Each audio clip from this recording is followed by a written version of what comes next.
Have you ever landed on a website and just been blown away by how good it looks? You know, the colors, the layout, the way things move. It all just feels right. Well, today, we're going to pull back the curtain on the invisible force that makes all of that happen. Let's dive into the unsung hero of the web, CSS. Because honestly, without our hero, the web is, well, it's kind of a mess. It's really just a skeleton of raw information. There's no style, no personality, and definitely no life. I mean, just imagine trying to browse the web if it all looked like this.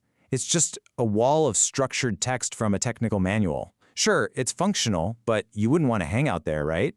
This is a world without CSS. It's pure structure, zero style.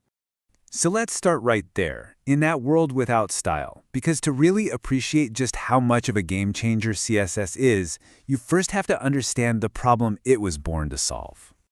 The best way to think about it is like this. HTML. That's the skeleton of a web page. It provides all the raw structure and the content, the headings, the paragraphs, the images. But CSS? CSS is the interior designer. It's the one that comes in and adds all the flair, the paint on the walls, the arrangement of the furniture, the cool lighting. It turns that bare-bones house into a home. So how exactly does this interior designer do its job? Well, it uses a special language to give the web browser instructions on how everything should look. And the best part is, this language is built on just a few really simple and powerful ideas. The most fundamental piece, the absolute bedrock of it all, is something called a CSS rule.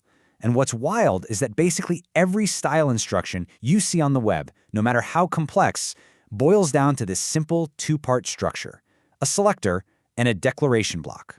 First up, you've got the selector. Its only job is to point to the specific thing on the page you want to style. So think of it like a mailing address. It tells the browser, hey, these style instructions, they go right here. Okay, so once we've picked our target, we need a container to hold all our style rules. That's the declaration block. It's just these two curly braces. Everything we want to do to that element is going to go right inside here. And inside that block, we put our declarations. A declaration is just a property, like color, and a value, like green. That's it. You select something, you open up a block, and you declare its style. That's a CSS rule in a nutshell. Now, changing the color of some text is cool and all, but how does CSS arrange entire pages, with columns, sidebars, and headers? The answer starts with probably the single most important concept in all of web design, the idea that everything is a box. And here it is, the big secret. As far as your browser is concerned, every single thing on a web page, every piece of text, every image, every button is just a rectangle, a box. Once you really let that sink in, laying out a web page suddenly makes a whole lot more sense. And each of these boxes has 4 layers you can control. Right in the middle, you've got your content. Wrapped around that is padding. Think of it as transparent bubble wrap inside the box. Then you have the border, which is the actual cardboard of the box. And finally, on the very outside is the margin. That's the invisible space that pushes other boxes away from it. Mastering these 4 layers is the key to everything. So, now that we know everything's a box, we can start arranging them. And over the years, the tools we use to do this have gotten so much better. We've moved from these kind of chaotic hacks to really elegant, powerful systems. Back in the day, we used these things called floats to move boxes around.